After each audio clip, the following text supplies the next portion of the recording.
வணக்கம் டீச்சர்ஸ், எல்லாருமே நல்லா இருக்கீங்கன்னு நினைக்கிறேன். நானுமே ரொம்பவுமே நல்லா இருக்கேங்க. நம்மளோட சேனலை தொடர்ந்து பார்த்துட்டு வர எல்லாருக்கும் ரொம்பவுமே நன்றிங்க. நம்மளோட சேனல்ல டிஎன் டெட்டுக்கான ப்ரீவியஸ் இயர் கொஸ்டின் பேப்பர்ஸ்லாம் பார்த்துட்டு இருக்கோம் இல்லைங்களா? அதுல நம்ம இன்னைக்கு என்ன பார்க்க போறோம் அப்படின்னு பார்த்தீங்கன்னா, சோஷியல் சயின்ஸ் கிட்டத்தட்ட ஒரு 60 ப்ரீவியஸ் இயர் கொஸ்டின் தாங்க பார்க்க போறோம். இது என்னைக்கு கேட்கப்பட்ட கொஸ்டின் அப்படின்றது பார்த்தீங்கன்னா 8th February 2023 அன்னைக்கு கேட்கப்பட்ட ஒரு கொஸ்டின் தான். ஃபார்னூன் செக்ஷன்ல கேட்கப்பட்ட ஒரு கொஸ்டின் பேப்பருக்கான டிஸ்கஷன் வீடியோ தாங்க இப்ப நம்ம பார்க்க போறோம். ஸோ நம்மளோட சேனல் பிடிச்சிருந்தா கண்டிப்பா நம்மளோட சேனலுக்கு சப்ஸ்கிரைப் பண்ணிக்கோங்க. அதே மாதிரி லைக் பண்ணிட்டு வந்து பாருங்க. அப்பதான் இந்த வீடியோ வந்துட்டு டெட் ப்ரிப்பேர் பண்ற நிறைய பேருக்கு வந்து போய் சேரும். சரிங்களா? சரி, வாங்க டைம் வேஸ்ட் பண்ண வேணாம், வீடியோக்குள்ள போகலாம். ஃபர்ஸ்ட் கொஸ்டின் என்னன்னு பாருங்க. What was the most important cause of the invention of Muhammad of Ghazni? Ghazni Mamudeen படையெடுப்பிற்கு முக்கிய காரணம் யாதுன்னு கேட்கிறேன். இப்ப இந்த 4 கொடுத்துட்டு இதுல வந்து முகமது கஜினி வந்து நம்ம நாட்டை படையெடுத்தாரு, அதுக்கான முக்கியமான காரணம் என்ன அப்படின்னு கேட்கிறாங்க. இதுல ரொம்ப இம்பார்ட்டண்டா பார்க்க வேண்டியது என்னன்னா, முகமது கஜினி கிட்டத்தட்ட 17 முறை வந்துட்டு நம்மளுடைய நாட்டை வந்து படையெடுத்திருக்காரு. முதல்ல எப்ப படையெடுத்தாரு அப்படின்னு பாத்தீங்கன்னா 1000 AD அப்படின்னு சொல்லிட்டு சொல்றாங்க. இதையும் ஞாபகம் வச்சுக்கோங்க. அது மட்டும் இல்லாம முகமது ஏடி எப்போ இறந்தாருன்னு சொல்றாங்கன்னா 1030 AD. இதெல்லாம் ஹிண்ட் மாதிரி நீங்க எழுதி வச்சுக்கலாம். சரிங்களா? இது கர்சர்ல எழுதுறதுனால ஓடுது அப்படியே. ஓகேங்களா? இதுல எதனால முக்கிய காரணம் என்னன்னு சொல்றாங்கன்னா, இதுதான் to plunder the wealth of India. இந்தியாவின் செல்வத்தை கொள்ளையெடுப்பதுதான் அவருடைய முக்கிய நோக்கமா இருந்துச்சு. அதுதான் அவர் வந்து 17 முறை இந்தியாவை வந்து கைப்பற்ற முயற்சி பண்ணாரு. Which one of the following pair is not true? கீழ்கண்டவற்றுள் எது சரியான இணை அல்லன்னு கேக்குறாங்க. அதாவது இவங்க எல்லாம் யாருன்னா டிராவலர்ஸ் அப்படின்னு சொல்லுவாங்க. அவங்க எந்த நாட்டை சார்ந்தவங்க அப்படின்னு சொல்லிட்டு நம்மளுக்கு கொடுத்திருக்காங்க. இதுல தவறான இணை எது அப்படின்னு சொல்லிட்டு சொல்றாங்க, டொமிங்கோ பெஸ் சைனா. ஏன்னா அவர் எந்த நாட்டை சார்ந்த ஒரு டிராவலர்னு சொல்றாங்கன்னா, போர்ச்சுகீஸ் நாட்டை சார்ந்த ஒரு டிராவலர் தான் டாமிங்கோ பேஸ் அப்படின்னு சொல்லிட்டு சொல்றாங்க. இவரு விஜயநகர பேரரசு அவரு ஆட்சி காலத்துல இருக்கும்போது நம்ம நாட்டை வந்து விசிட் பண்ணிருக்காருன்னு சொல்றாங்க.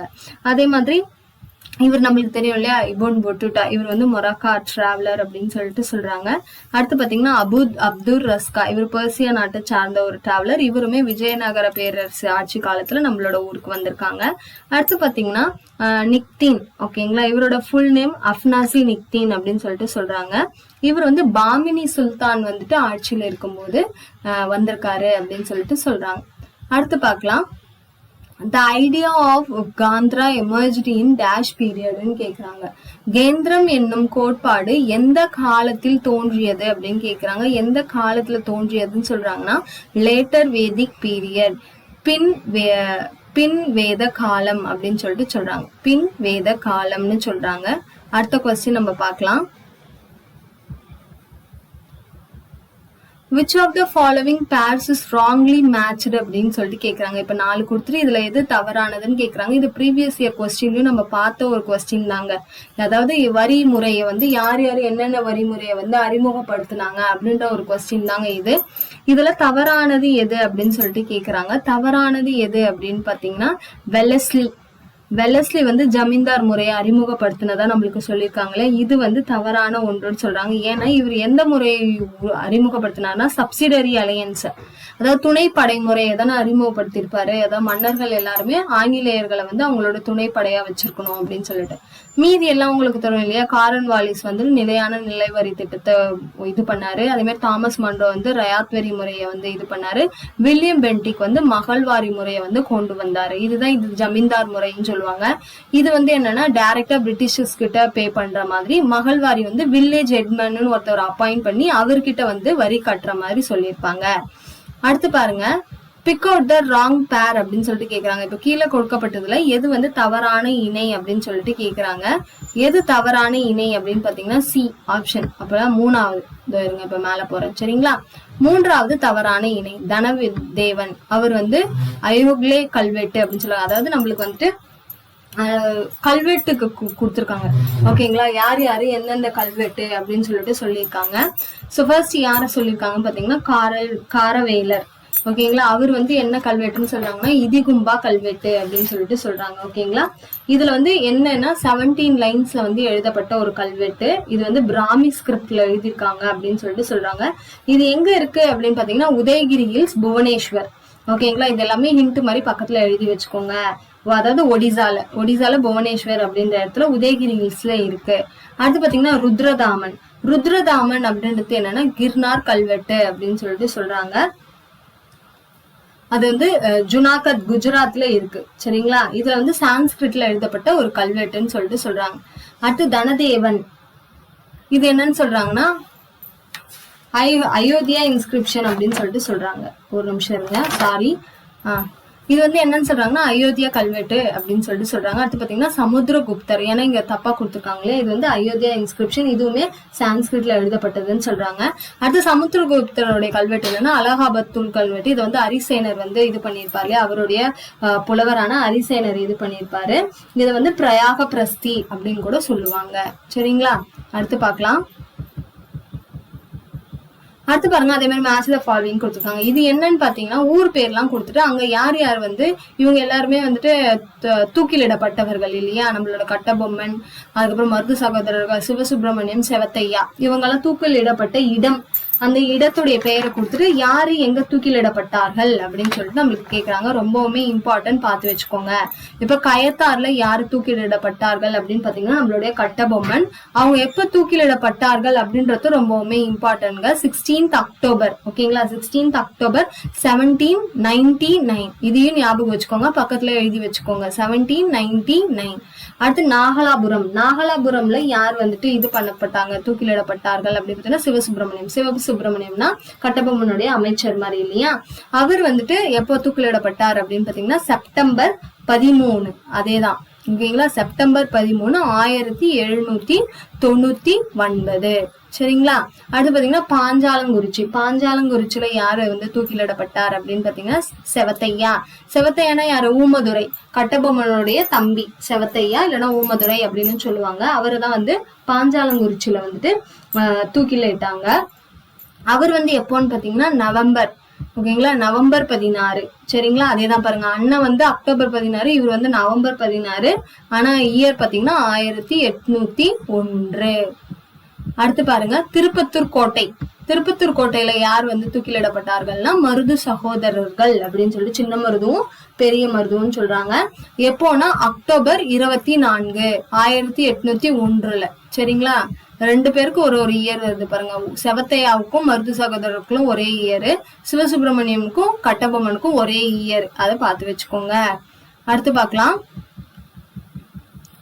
முகமது பின் காசிம்ஸ் எக்ஸ்பிடிஷன் அகைன்ஸ்ட் சிந்தின். முகமது பின் காசிம் சிந்துவின் மீது படையெடுத்த ஆண்டு எது அப்படின்னு சொல்லிட்டு கேக்குறாங்க. எந்த ஆண்டு அவர் வந்து படையெடுத்தாரு அப்படின்னு பாத்தீங்கன்னா CE 712 அப்படின்னு சொல்லிட்டு சொல்றாங்க. CE 712. அப்ப சிந்து ஆட்சி பண்ணியிருந்த மன்னரோட பேர் என்னன்னா தாஹீர் அப்படின்னு சொல்லிட்டு சொல்றாங்க. அதையும் எழுதி வச்சுக்கோங்க, தாஹீர் ஆஃப் சிந்து. அடுத்த கொஸ்டின் பாருங்க. Dash was the second strong hold of Alauddin Khilji's expanding kingdom.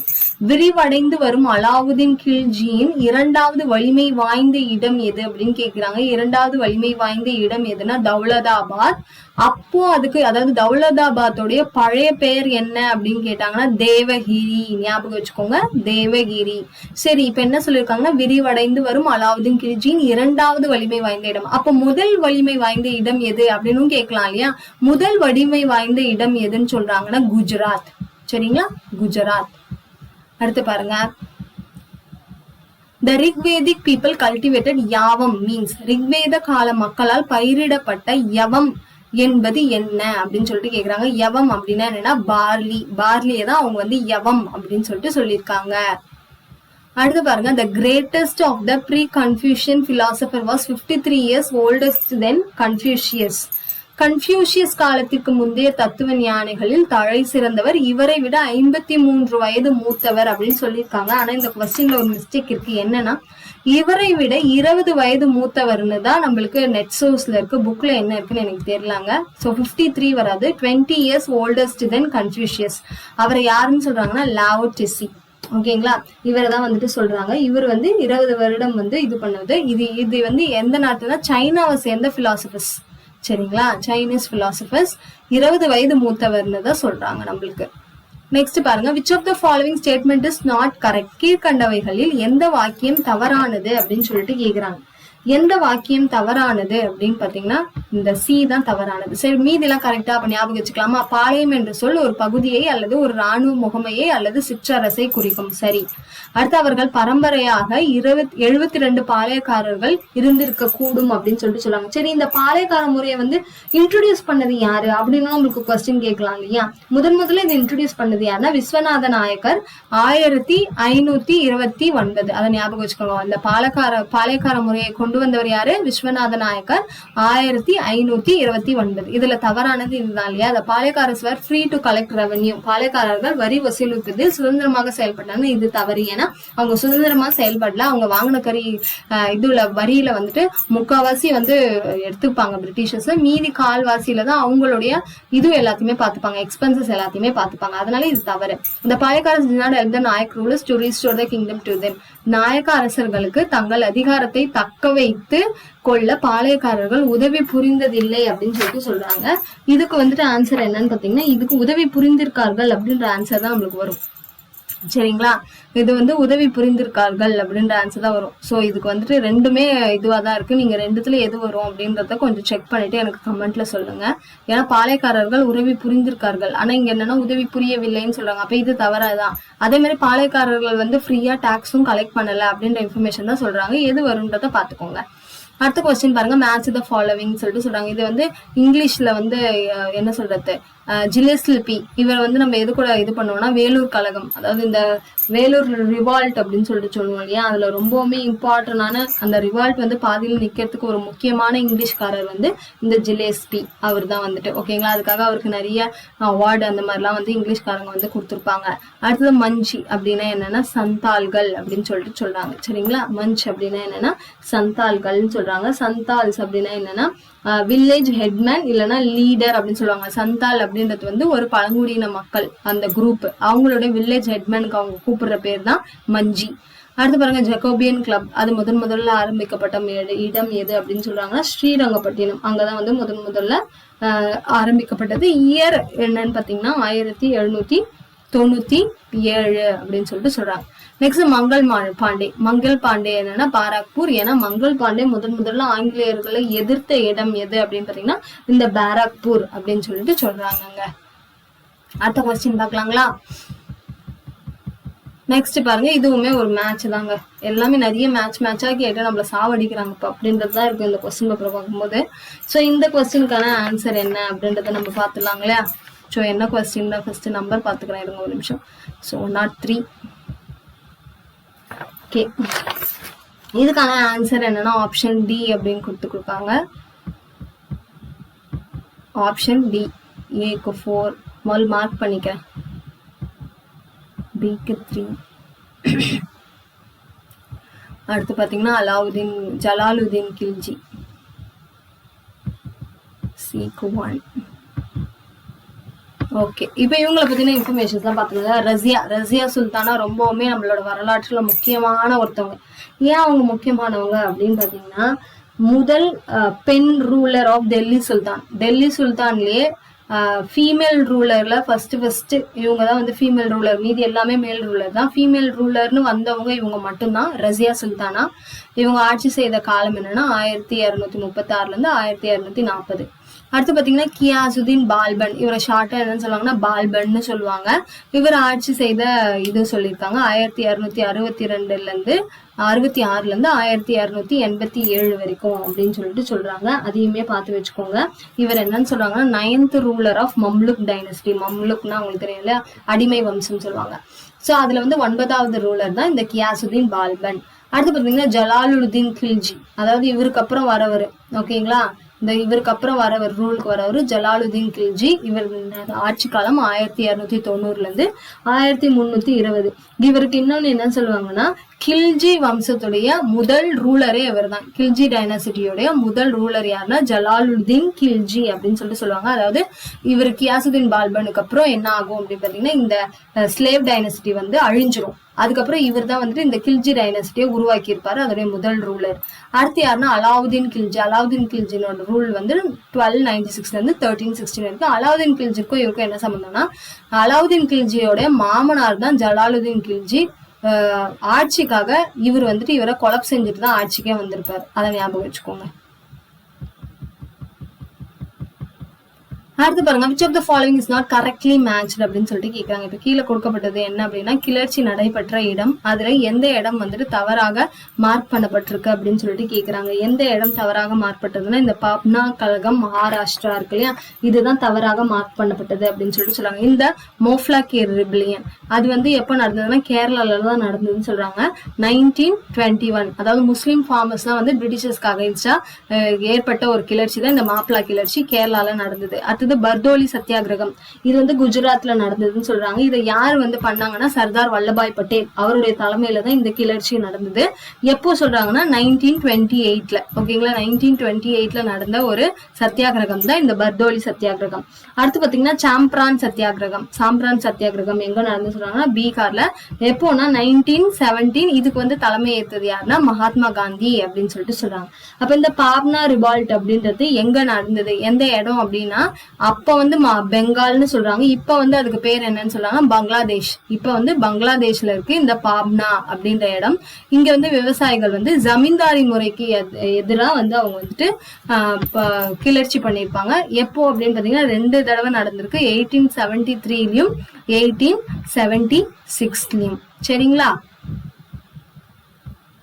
அடுத்த கொஸ்டின் பார்க்கலாம். Yashodharman of Malwa is credited to have they ended the rule of Huns in India around dash கிபி மால்வத்தை சார்ந்த யசோதர்மன் மூலமாக இனத்தவர்களது ஆட்சி இந்தியாவில் முடிவுக்கு வந்தது அப்படின்னு சொல்லிட்டு கேக்குறாங்க. எப்போது முடிவுக்கு வந்ததுன்னு சொல்றாங்கன்னா 528. சரிங்களா, கிபி 528 கிபி அப்படின்னு சொல்லிட்டு சொல்றாங்க. அடுத்து பாருங்க, நெக்ஸ்ட் மேட்ச் த ஃபாலோவிங் அதுதான் நம்மளுக்கு கொடுத்துருக்காங்க. பேஷ்வா, அமர்த்தியா, வாக்கியா, நாவிஸ். அதாவது இது வந்துட்டு என்ன அப்படின்னு பாத்தீங்கன்னா, மராத்தாஸ் வந்து ரூல் பண்ணாங்க இல்லையா, மராத்தா ரூல் பண்ணும்போது அவங்களுடைய அதிகாரிகளுக்கு அவங்க வைத்த பெயர்கள் தான் இங்க கொடுத்துருக்காங்க.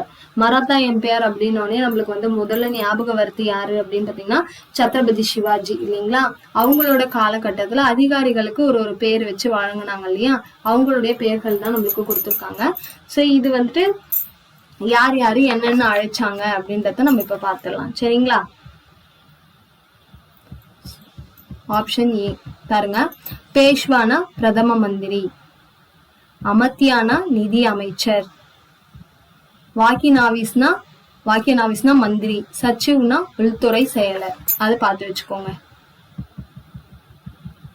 அடுத்து பார்க்கலாம். பிரைமரி சோர்சஸ் ஆர், முதன்மை ஆதாரங்கள் என்ன அழைக்கப்படுபவை. இது 6th ஸ்டாண்டர்ட்ல ஒரு இம்பார்ட்டன்டான கொஸ்டின்ங்க. இதுல எது வந்து முதன்மை ஆதாரங்கள் என்று அழைக்கப்படுவை அப்படின்னு கேக்குறாங்க. எதெல்லாம் நம்ம முதன்மை ஆதாரங்கள் அப்படின்னு சொல்லிட்டு சொல்லுவோம் அப்படின்னு பாத்தீங்கன்னா ABD இது 3த்தையும் சொல்லுவோம். கல்வெட்டு, நாணய சான்றுகள், அது நினைவு சின்னங்கள். இலக்கியங்கள் வந்து செகண்டரி சோர்ஸ்ல வரும், பிரைமரி சோர்ஸ்ல வராது. அடுத்து பாருங்க, name of the Delhi sultan ruler first introduce jizya tax for non முஸ்லிம்ஸ்க்கு, அதாவது முஸ்லிம் தவிர மீதி எல்லாருக்குமே வந்து ஜிஸ்யா டாக்ஸ் அப்படின்ற ஒன்ன வந்து முதல்ல வசூலித்தவர் யார் அப்படின்னு சொல்லிட்டு கேக்குறாங்க. வசூலித்தவர் யார் அப்படின்னு பாத்தீங்கன்னா குத்புதீன் ஐபக். சரிங்களா, இவர் தான் வந்துட்டு ஜிஸ்யா டாக்ஸ் அப்படின்னு சொல்லிட்டு நான் முஸ்லிம் கிட்ட வரி வசூலிப்பாரு. இதை வந்துட்டு யார் வந்து அபாலிஷ் பண்ணுவாங்கன்னு பாத்தீங்கன்னா அக்பர் வந்து இந்த ஜிஸ்யா டாக்ஸ் இதுக்கப்புறம் கிடையாதுன்னு சொல்லிட்டு அபாலிஷ் பண்றவர். ஓகேங்களா, இதுக்கப்புறம் இந்த ஜிஸ்யா டாக்ஸ் எல்லாம் கிடையாது அப்படின்னு சொல்லிட்டு 16ஆம் நூற்றாண்டுல அக்பர் வந்து அபாலிஷ் பண்ணாரு. ஆனா அதுக்கப்புறம் ரூலுக்கு வந்து அவுரங்கசீப் வந்து திருப்பியும் 17th செஞ்சுரியில அவர் ரூலுக்கு வருவாரு. அவரு திருப்பியும் வந்து ஜிஸ்யா டாக்ஸ் வந்து ரீஇன்ட்ரோடியூஸ் பண்ணுவாரு. அடுத்து பாருங்க, from the following sentence find out the correct answer அப்படின்னு சொல்லிட்டு கேக்குறாங்க. ஸோ இதுல கீழே கொடுத்ததுல எது வந்து சரியான விடை அப்படின்னு சொல்லிட்டு கேக்குறாங்க. எதுனா A and B ரெண்டுமே சரின்னு சொல்லிட்டு சொல்றாங்க. ஷெர்ஷா பெருமளவில் நற்தொண்டுகளை செய்தார், ஆதரவற்றோருக்கு கருவூலத்திலிருந்து உதவித்தொகை வழங்கினார். அக்பர் தனது மிகப்பெரிய படையெடுப்புகளின் மூலமாக மாபெரும் பேரரசிற்கு அடித்தளம் இட்டார். ரெண்டுமே சரி. அடுத்து பாருங்க, which is related to the primary source. இப்பதான் அந்த மாதிரி ஒரு கொஸ்டின் பார்த்தோம் இல்லையா. இப்ப கீழே கொடுத்ததுல எது வந்து பிரைமரி சோர்ஸ், கீழ்காண்பவர்களில் அல்லது கீழே கொடுக்கப்பட்டவர்களில் எந்த சான்றுகள் முதன்மை சான்றுகளோடு தொடர்பு இல்லாதது அப்படின்னு கேக்குறாங்க. எது இல்லாததுன்னா பயோகிராபிஸ் வந்து, அதாவது வாழ்க்கை வரலாறுகள் வராது அப்படின்னு சொல்றாங்க.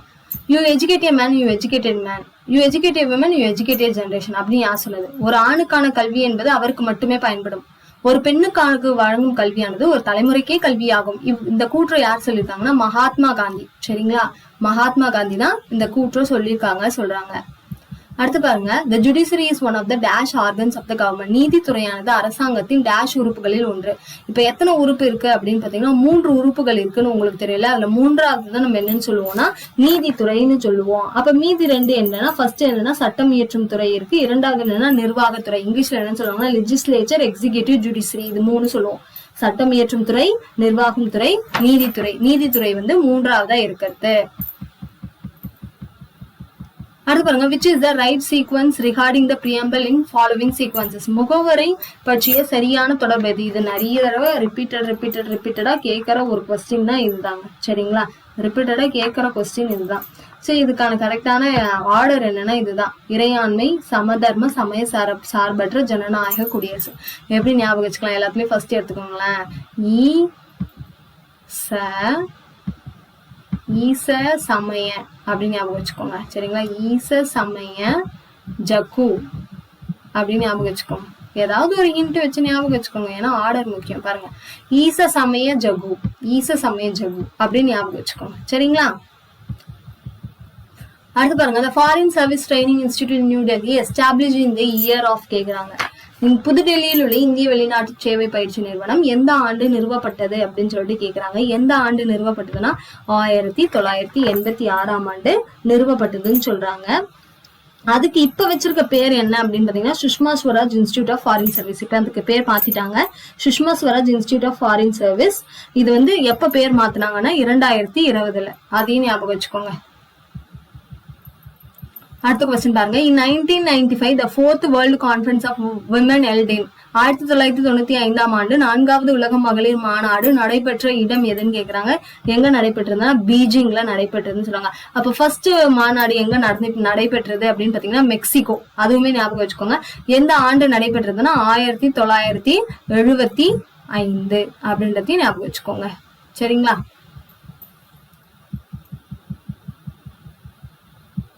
அடுத்த கொஸ்டின் பாருங்க, the Central Armed Police Forces they serve under the authority of ministry. மத்திய ஆயுத காவல் படைகள் எந்த அமைச்சகத்தின் கீழ் செயல்படுகின்றன அப்படின்னு சொல்லிட்டு கேக்குறாங்க. எந்த அமைச்சகத்தின் கீழ்னா மினிஸ்ட்ரி ஆஃப் ஹோம் அஃபேர்ஸ், உள்துறை அமைச்சகம். இந்த காவல் படைகள், அடுத்து இந்த இதுலாம் இருக்கு இல்லையா, ஆர்மி, நேவி, ஏர்ஃபோர்ஸ், இது எல்லாமே இந்த மினிஸ்ட்ரி ஆஃப் ஹோம் அஃபேர்ஸ், உள்துறை அமைச்சகத்துக்கு கீழே தான் செயல்படும் அப்படின்னு சொல்லிட்டு சொல்றாங்க. அடுத்த கொஸ்டின் பார்க்கலாம், சரியான இணையை தேர்ந்தெடுக்கவும் அப்படின்னு சொல்லிட்டு கேக்குறாங்க. இதுல எது கரெக்டா இருக்கு அப்படின்னு பாத்தீங்கன்னா இதுதான் கரெக்ட். அசோக சக்கரத்துல எத்தனை இது இருக்குன்னா 24 ஆரங்கள் இருக்கு. அப்ப மீதி எல்லாம் தவறு. ஏன் தவறு அப்படின்னு பாத்தீங்கன்னா சாஃப்ரான் கலர் தேசிய கொடியில இருக்கு இல்லையா, அது எதை உணர்த்துது அப்படின்னு சொல்லிட்டு பாத்தீங்க அப்படின்னா கரேஜ் அண்ட் சாக்ரிஃபைஸ். ஓகேங்களா, அதே மாதிரி ரிபப்ளிக் டே நம்மளுக்கு தெரியும் 26th ஜனவரி தான் நம்ம ரிபப்ளிக் டேன்னு சொல்லுவோம். அதே மாதிரி நேஷனல் பேர்டு எமரால்டு டவ் கிடையாது, மயில். சரிங்களா, அது எப்போ நம்ம அங்கீகரிச்சோம்னா 1963 தான் நம்மளுடைய தேசிய பறவை மயில் அப்படின்னு சொல்லி நம்ம அங்கீகரிச்சோம். அடுத்த அசெஷன் ரீசன் கூற்று காரணம் பாருங்க, இந்திய அரசியலமைப்பு சுதந்திரமாக செயல்பட தேர்தல் ஆணையத்திற்கு வழிவகை செய்கிறது. இது நாட்டின் சுதந்திரமான நியாயமான தேர்தலை நடத்த உறுதி செய்கிறது அப்படின்னு சொல்லிட்டு சொல்றாங்க. ஏ மற்றும் ஆர் சரியானது மற்றும் ஆர் ஏவை விளக்குகிறது அப்படின்னு சொல்லிட்டு சொல்றாங்க. அடுத்து பாருங்க, how the parliament of Japan is called. Japan நாட்டின் பாராளுமன்றம் எவ்வாறு அழைக்கப்படுகிறது அப்படின்னு சொல்றாங்க. இப்ப அமெரிக்கால இருக்க ஒயிட் ஹவுஸ்ன்னு சொல்றோம் இல்லையா, அந்த மாதிரி ஜப்பானுடைய பாராளுமன்றத்தை என்ன பேர் சொல்றாங்க? Diet Japan. அது ஞாபகம் வச்சுக்கோங்க ஈஸியா. ஜப்பான்ல இருக்க மக்கள்லாம் லைட்டா டயட்ல இருக்கிற மாதிரியே இருப்பாங்க அப்படின்ற ஒரு ஹிண்ட்டை வச்சு ஞாபகம் வச்சுக்கோங்க, ஈஸியா இருக்கும். நெக்ஸ்ட் பாருங்க, சாரி ஒரு 1 minute. The leader of the opposition party enjoy the rank of. எதிர்கட்சி தலைவருக்கு வழங்கப்படும் அந்தஸ்து என்னன்னு கேக்குறாங்க. என்ன அந்தஸ்துனா கேபினெட் மினிஸ்டர், கேபினெட் அமைச்சர். அடுத்து, which one of the following is not an industrial developing agency. தொழில் வளர்ச்சியில் பங்கு கொள்ளாத அமைப்பு எது அப்படின்னு கேக்குறாங்க. எந்த அமைப்புனா MEPZ. இப்ப இது எல்லாத்துக்குமே நீங்க என்னன்னா கொஞ்சம் அப்ரிவேஷன் தெரிஞ்சு வச்சுக்கோங்க. சரிங்களா, டிட்கோனா என்ன, சிட்கோனா என்ன, MEPZனா என்ன, சிப்காட்னா என்ன அப்படின்றது தெரிஞ்சு வச்சுக்கோங்க. ஸோ நான் உங்களுக்கு சொல்றேன் பாருங்க. டிட்கோ அப்படின்னா என்னன்னா Tamil Nadu industrial development corporation limited. SIDCO அப்படின்னா small industries development corporation. MEPEZ அப்படின்னா என்னன்னா Madras export processing zone. SIPCOT அப்படின்னா என்னன்னா state industries promotion corporation of Tamil Nadu. இதுல இது மட்டும்தான் வெளிநாட்டுடைய இது மட்டும்தான் பார்க்குமே தவிர தொழில் வளர்ச்சிக்கு வந்து ஒரு முக்கிய பங்கு ஆற்றாதுன்னு சொல்றாங்க. அடுத்து Mumbai spinning and weaving co was established in 1954 at Bombay by 1854 மும்பையில் மும்பையின் நூல் மற்றும் நெசவு கம்பெனி யாரால் உருவாக்கப்பட்டது அப்படின்னு பாத்தீங்கன்னா கேஜியன் டாபர். ஸோ இவர் தான் வந்து உருவாக்குனதா சொல்றாங்க. இது நம்மளுக்கு என்ன அப்படின்னு பாத்தீங்கன்னா செகண்ட் காட்டன் மில். ஏன்னா ஃபர்ஸ்ட் காட்டன் மில் வந்து ஜூலை 7, 1854 ஆரம்பிச்சிருப்பாங்க. ஆனா அது வந்துட்டு ஃபெயிலியர் ஆயிருக்கும். சரிங்களா? சாரி, 1818ல ஃபர்ஸ்ட் மில் வந்துட்டு கல்கட்டால ஆரம்பிச்சிருப்பாங்க. ஆனா அது வந்து ஃபெயிலியர் ஆயிடுச்சு. அடுத்தது வந்து இவர் வந்து 1854ல இங்க வந்து இன்னொரு மில் வந்து நம்ம ஆரம்பிச்சிருப்பாரு. அப்ப முறைப்படி பார்த்தா இதுதான் நம்ம ஃபர்ஸ்ட் ஸ்பின்னிங் மில் பாம்பேல அப்படின்னு சொல்லிட்டு நம்ம சொல்றோங்க. அடுத்து பார்க்கலாம். Unemployment occurs during certain period of the year called. வருடத்தின் சில காலங்களில் மட்டும் நிலவும் வேலையின்மையை எவ்வாறு அழைக்கிறோம் அப்படின்னு கேக்குறாங்க. அதை எவ்வாறு அழைக்கிறோம்னா சீசன். ஞாபகம் வச்சுக்கோங்க, பருவகால வேலையின்மை. எப்படி வந்து சீசன் வருது, சம்மர், வின்டர், அந்த மாதிரி ஒரு குறிப்பிட்ட காலத்துக்கு மட்டும் நம்மளுக்கு வேலை இல்லைன்னா அதை நம்ம என்னன்னு சொல்றோம்? பருவகால வேலையின்மை. Sorry.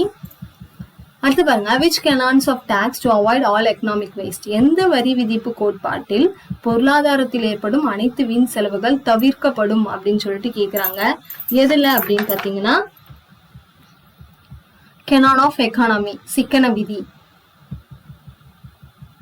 Next, what is the name of 8th round GATT அப்படின்னு கேக்குறாங்க. கேட்டின் 8வது சுற்றுக்கு என்ன பெயர்னு கேக்குறாங்க. முதல்ல கேட்னா என்ன அப்படின்ற அப்ரிவேஷன் தெரிஞ்சுக்கோங்க. General agreement on tariff and trade. General agreement of tariff and trade அப்படின்னு சொல்லிட்டு சொல்றாங்க.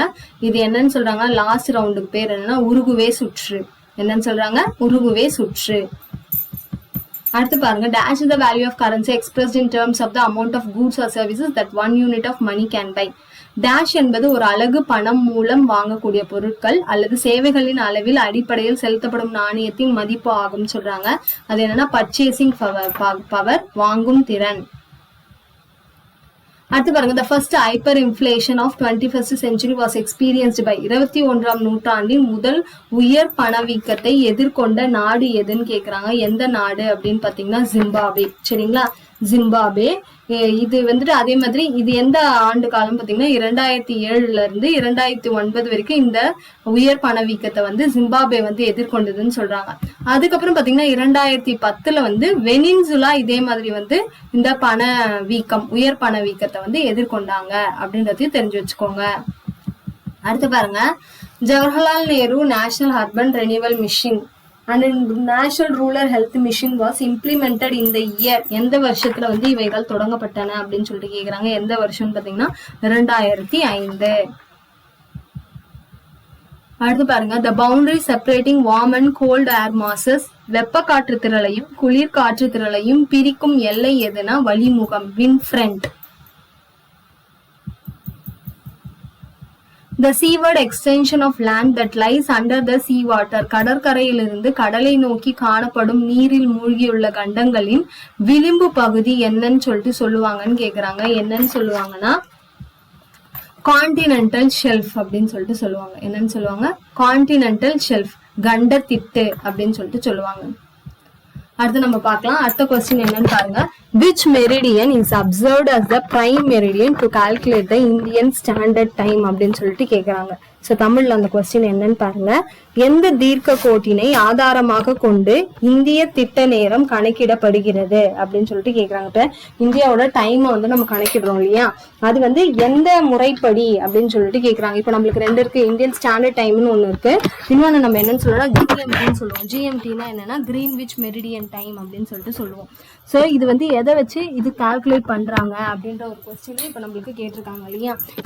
கால்குலேட் பண்ணுவாங்க அப்படின்றத பாத்தீங்கன்னா இது இருக்கு பாருங்க, 82.5 டிகிரி ஈஸ்ட். இதை இப்படி கொடுப்பாங்கன்னா 82 டிகிரி 30 அப்படியும் கொடுப்பாங்க, இப்படியும் மாத்தி கொடுப்பாங்க நம்மளுக்கு. அதையும் பார்த்து வச்சுக்கோங்க.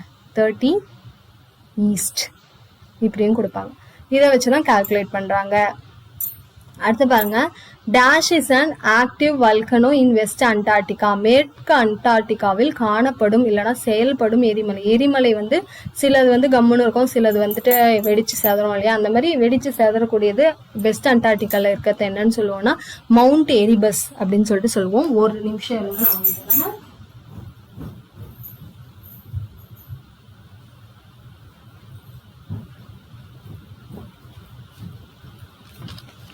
ஸோ அதை நம்ம என்னன்னு சொல்லுவோம் அப்படின்னு பார்த்தீங்கன்னா மவுண்ட் எரிபஸ் அப்படின்னு சொல்லிட்டு சொல்லுவோங்க. அடுத்த கொஸ்டின் பார்க்கலாம். If the time is 12 known as Greenwich meridian, it is dash at 1 degree line of longitude and dash at 1 degree west line of longitude. Greenwich தீர்க்க கோட்டில் நண்பகல் 12 மணி என்றால் அங்கிருந்து கிழக்கு தீர்க்கம் ஒரு பாகையில் டேஷ் மணி எனவும் மேற்கு தீர்க்கம் ஒரு பாகையில் டேஷ் மணியாகவும் இருக்கும். ஸோ இந்த மாதிரி ப்ராப்ளம்ஸ் கொஸ்டின்ஸும் நம்மளுக்கு வருது. இதுக்கான ஆன்சர் இதுதான். ஆனால் எப்படிங்க இந்த ஆன்சர் வந்தது அப்படின்றதையும் நம்ம தெரிஞ்சுக்கணும் இல்லையா. இப்போ இந்த லாங்கிடியூட் கொடுத்துருக்காங்க இல்லையா, அதாவது என்னன்னா கிழக்கு தீர்க்கம் அப்படின்னு சொல்றாங்க இல்லையா, அந்த கிழக்கு தீர்க்கம் அப்படின்றது வந்துட்டு அந்த கிழக்கு தீர்க்கம் ஒரு பாகையில் டேஷ் மணி எனவும் அப்படின்னு கேட்குறாங்களா. இப்போ இந்த மாதிரி 1 டிகிரி அப்படின்றதுக்கு வந்துட்டு எத்தனை நிமிஷம் டிஃப்ரென்ஸ் அப்படின்னு சொல்றாங்க அப்படின்னு பார்த்தீங்கன்னா கிட்டத்தட்ட 4 மினிட்ஸ் வந்து நம்மளுக்கு டிஃப்ரென்ஸ் இருக்குங்க. என்னன்னு சொல்றாங்க, 4 மினிட்ஸ் டிஃப்ரென்ஸ் இருக்கு. இப்போ நம்மளுக்கு என்ன கேட்குறாங்க, ஃபர்ஸ்ட் 1 டிகிரி ஈஸ்ட் லைன் கேட்குறாங்க. 1 டிகிரி ஈஸ்ட் லைன்னா நம்ம என்ன பண்ணணும்னா டிஃப்ரென்ஸை வந்து ஆட் பண்ணிக்கணும். கொடுத்த டைம் கூட டிஃப்ரென்ஸை ஆட் பண்ணிக்கணும். அதுவே 1 டிகிரி வெஸ்ட்னா கொடுத்த நம்பர் கூட டிஃப்ரென்ஸை மைனஸ் பண்ணிக்கணும். இப்போ என்ன கொடுத்துருக்காங்க, 12 நூன் கொடுத்துருக்காங்க இல்லையா, அது கூட டிஃப்ரென்ஸ் நீங்கள் ஆட் பண்ணிங்கன்னா +4. அப்போ என்னன்னா 12:4 PM வரும். அதுவே வந்து வெஸ்ட்டுக்கு வந்து மைனஸ் பண்ணணும். மைனஸ் பண்ணிங்கன்னா 12லேருந்து 11:56 AM. இதுதாங்க சொல்கிறாங்க. அடுத்து பாருங்க, name the plateau that is spotted with dome hills of granite stones, granite rocks. Granite rock கீழ்கண்டவற்றுள் எந்த பீடபூமி பகுதியானது கிரானைட் பாறைகளான அரைக்கோள வடிவ முகடுகளை கொண்டது அப்படின்னு சொல்லிட்டு கேட்குறாங்க. எது அப்படின்னு பார்த்தீங்கன்னா ஆப்ஷன் சி, கர்நாடகா பிளாட்யூ. ஓகேங்களா, கர்நாடகா பிளாட்யூ. இதுக்கு இன்னொரு நேம் மைசூர் பிளாட்டூன்னு சொல்லுவாங்க. அதர் நேமும் ஞாபகம் வச்சுக்கோங்க. அடுத்து பாருங்க, one of the following is not the effect of climate change. கீழ்கண்டவற்றில் ஒன்று காலநிலை மாற்றத்தின் விளைவு அல்லன்னு சொல்றாங்க. எதுனா கடல் மட்டம் உயருதல், rise of sea level. What is the difference in time between GMT and IST? நான் சொன்னேன் இல்லையா, கிரீன்விச் திட்ட நேரத்திற்கும் இந்தியா திட்ட நேரத்திற்கும் உள்ள நேர இடைவெளி எவ்வளவுனா +530 hours. சரிங்களா, அதாவது நம்மளோட டைம் வந்துட்டு கிரீன் மீடியன் டைமோட 5.5 மணி நேரம் அதிகமாக இருக்கும். அடுத்து பாருங்க, projection that can be used for preparing general purpose maps of large areas in northern hemisphere. வட அரைக்கோளத்தின் பெரிய பரப்புகளை குறிக்க உதவும் கோட்டு சட்டம் எது அப்படின்னு சொல்லிட்டு கேட்குறாங்க. அதுக்கு பேர் என்னன்னு சொல்றோம்னா போலார் ஜெனித்தல். சரிங்களா, அதுக்கு பேர் என்னன்னு சொல்றாங்க, போலார் ஜெனித்தல், துருவ உச்சி கோட்டு சட்டம். Next, which part is called grand canyon of India? இந்தியாவின் இப்பகுதி கிராண்ட் பள்ளத்தாக்கு என அழைக்கப்படுகிறது. எது அப்படின்னு பார்த்தீங்கன்னா இந்த கண்டி கோட்டா. இந்த கண்டி கோட்டாவை தான் நம்ம என்னன்னு சொல்றோம்னா கிராண்ட் பள்ளத்தாக்கு அப்படின்னு சொல்லிட்டு சொல்றோம். இது எங்க இருக்குன்னு பார்த்தீங்கன்னா ஆந்திர பிரதேஷ்ல கடப்பா டிஸ்ட்ரிக்ட்ல இருக்குங்க. அடுத்து மேட்ச் த ஃபாலோவிங் பாருங்க. இதெல்லாம் எங்கெங்க இருக்கு, அமேசான் எங்க இருக்கு, மிசிசிப்பி ரிவர் எங்க இருக்கு, கங்கா ரிவர் எங்க இதுவாகுது, நைல் நதி எங்க இருக்கு அப்படின்றதுக்கான ஒரு இதுதான் நம்மளுக்கு கேட்டிருக்காங்க. ஸோ ஆன்சர் பார்த்துலாங்களா. ஸோ ஆன்சர் இதுதான். ஸோ அமேசான் எங்க இருக்கு அப்படின்னு பார்த்தீங்கன்னா தெற்கு அமெரிக்கால இருக்கு. மிசிசிப்பி எங்க இருக்குன்னு பார்த்தீங்கன்னா வட அமெரிக்கால இருக்கு. கங்கை வந்து இந்தியாவில் இருக்கு. நைல் நதி வந்துட்டு எகிப்த் அப்படின்னு சொல்றாங்க. அடுத்த கொஸ்டின் பார்க்கலாம். Dash is the portion of beach subject to wave action during non-storm condition கேட்குறாங்க. புயல் இல்லாத சூழலில் அலையின் தாக்கத்திற்குட்பட்டு கடற்கரையின் பகுதி டேஷ் எனப்படும். அதை நம்ம என்னன்னு சொல்றோம்னா ஃபோர் ஷோர், முன் கடற்கரை அப்படின்னு சொல்றோம். அடுத்து பாருங்க, ஐடென்டிஃபை த ரைட் ஸ்டேட்மெண்ட். சரியான வாக்கியத்தை கண்டறிக. இதுல எது வந்து சரியானது அப்படின்னு சொல்லிட்டு கேக்குறாங்க. இதுல எது சரியானது அப்படின்ட்டு பாத்தீங்கன்னா இதுதான் சரி. ஆப்பிரிக்காவின் மத்திய பீடபூமியில் மசாய் மக்கள் காணப்படுகின்றன. அப்ப மீதிலாம் ஏன் தவறு அப்படின்றதையும் நம்ம பார்த்துடலாம் இல்லையா. இந்த பிக்மிகள் கலக்காரி பாலைவனத்தின் பழங்குடியினர் அப்படின்னு சொல்றாங்க. அது வந்து தவறு. ஏன்னா இவங்க வந்து சென்ட்ரல் ஆப்பிரிக்காவுடைய பழங்குடியினர். சரிங்களா, மத்திய ஆப்பிரிக்காவின் பழங்குடியினர் தான் இவங்க. அதே மாதிரி இந்த புஷ்மன் வந்து இந்த கலக்காரி பாலைவனத்தின் பழங்குடியினர். அப்படியே மாத்தி கொடுத்துட்டாங்க அதுல. சரிங்களா, அதே மாதிரி இந்த எஸ்கிமோஸ் அப்படி இருக்காங்க இல்லையா, இதுல என்ன தவறு பார்த்தீங்கன்னா, எஸ்கிமோக்கள் நீண்ட குறுகிய முகம், நடுத்தர உயரம் கிடையாது. அவங்க ரொம்பவுமே குட்டையானவர்கள். ஓகேங்களா, நடுத்தர உயரம் கொண்டவர்கள் கிடையாது எஸ்கிமோஸ். அடுத்து பாருங்க, which planet rotate in the clockwise direction அப்படின்னு கேட்குறாங்க. கடிகார திசையில் சுற்றும் கோள்கள் எவை அப்படின்னு சொல்லிட்டு கேட்குறாங்க. அது என்னன்னா வெள்ளி மற்றும் யுரேனஸ். இவங்க 2 பேரும் தான் கடிகார இதுல சுத்துவாங்க. மீதி எல்லா கோள்களும் வந்துட்டு ஆன்டி கிளாக் வைஸ் சுத்தும்னு சொல்றாங்க. Which one of the region is called 4 o'clock rainfall region area? கீழ்காணும் எந்த ஒரு பகுதி 4 மணி மழை பகுதி என்று அழைக்கப்படுகிறது அப்படின்னு பார்த்தீங்கன்னா ஈக்குவட்டோரியல் ரீஜியன், நில நடுக்கோட்டு பகுதி. அதுதான் வந்து 4 மணி மழை பகுதி என்று அழைக்கப்படும் இடம் சொல்றாங்க. அடுத்து பாருங்க, which of the following is are moderate density area அப்படின்னு சொல்லிட்டு கேட்குறாங்க. எது வந்து மாடரேட் டென்சிட்டி ஏரியாஸ் அப்படின்னு கேட்குறாங்க. ஆன்சர் பார்த்தீங்கன்னா option C, ABC only. D மட்டும் தவறுன்னு சொல்கிறாங்க. சரிங்களா, மீதி இந்த 3த்தையும் நம்ம வந்து பார்த்துக்கலாம். அமெரிக்கா ஐக்கிய நாட்டின் மத்திய பகுதி, வெப்பமண்டல மேற்கு ஆப்பிரிக்கா, ரஷ்யாவின் மேற்கு பகுதி மற்றும் கிழக்கு ஐரோப்பா. இதெல்லாமே மக்கள் அடர்த்தி அதிகமாக இருக்கிற பகுதி, மிதமான மக்கள் அடர்த்தி கொண்ட பகுதிகள். சரிங்களா, இந்தியாவின் தக்கான பீடபூமி, மத்திய சீனா, மெக்சிகோ பீடபூமியின் தெற்கு பகுதி, வடகிழக்கு பிரேசில், மத்திய சிலி, வெப்பமண்டல மேற்கு ஆப்பிரிக்கா, ரஷ்யாவின் மேற்கு மற்றும் கிழக்கு ஐரோப்பா பகுதி. இது எல்லாமே டி கிடையாதுன்னு சொல்றாங்க. நெக்ஸ்ட் பாருங்க, match the following and right the correct answer. அதாவது நம்மளுக்கு என்ன கொடுத்துருக்காங்க அப்படின்னா பழங்குடியின மக்கள் கொடுத்துருக்காங்க. அவங்க வந்து ஒவ்வொரு தொழில் செய்வாங்க இல்லையா, அவங்களோட ஒவ்வொரு தொழில் சேர்ந்து அவங்க வந்துட்டு அவங்களுடைய இது வாழ்வாதாரத்தை உயர்த்திப்பாங்க. அந்த மாதிரி ஒவ்வொருத்தவங்களுக்கும் ஒரு தொழில் இருக்கு. யார் யார் எது எதுல ஸ்பெஷாலிட்டி அப்படின்னு தான் கொடுத்துருக்காங்க. ஓகேங்களா, யார் யார் எதுல ஸ்பெஷல்ஸ் அப்படின்னு கொடுத்துருக்காங்க. ஸோ அதை நம்ம பார்க்கலாங்க இல்லையா. ஆப்ஷன் ஏ, கோடா பழங்குடியினர் வந்து எதுல ஸ்பெஷல்னா அவங்க வந்து இசை கலைஞர்கள்னு சொல்றாங்க. அதுமே குறும்பர்கள் பழங்குடியினர் வந்து மாய வித்தை மற்றும் மந்திரம் செய்வதில் வல்லுநர்கள். அடுத்து இருளர் பழங்குடியினர்கள் வந்துட்டு பாம்புகளை பிடித்து பாம்பு விஷத்தை சேகரிப்பதில் வல்லுநர்கள். அடுத்து பாலியன் பழங்குடியினர் வந்து உணவு சேகரிப்போர் அப்படின்னு சொல்லிட்டு சொல்றாங்க.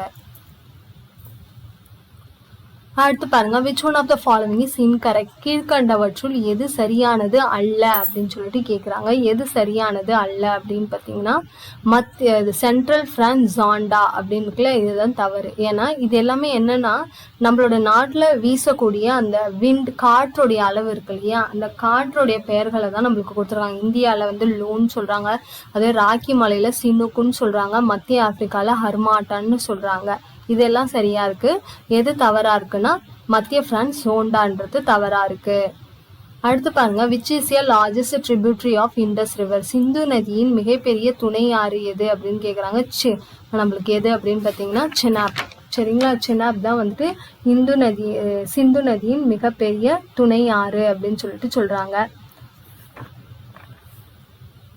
ஓகே, அதுக்கு இன்னொரு பேர் என்னன்னு சொல்றாங்கன்னா சந்திரபாகா ரிவர் அப்படின்னு சொல்றாங்க. சரிங்களா, சினாபுக்கு இன்னொரு பேர் என்னன்னா சந்திரபாகா ஆறு. அடுத்து பாருங்க, which of the following is called as slash and burn cultivation? பின்வருவனவற்றுள் எது வெட்டுதல் மற்றும் எரித்தல் வேளாண்மை அப்படின்னு கேட்டீங்கன்னா ஷிஃப்டிங் கல்டிவேஷன், ஷிஃப்டிங் அல்டிகல்ச்சர். அதாவது இது என்னன்னா காடுகளை வந்து வெட்டி அதை வந்து எரிய வச்சுட்டு அந்த இடத்த வந்துட்டு அவங்க வந்து அக்ரிகல்ச்சருக்கு பயன்படுத்திப்பாங்க. அதுதான் என்னன்னா இடப்பெயர்வு வேளாண்மை. இதை வந்து நார்த் ஈஸ்டில் வந்துட்டு ஜும் அப்படின்னு சொல்லுவாங்க. வேறு பெயர் என்னன்னா ஜும்.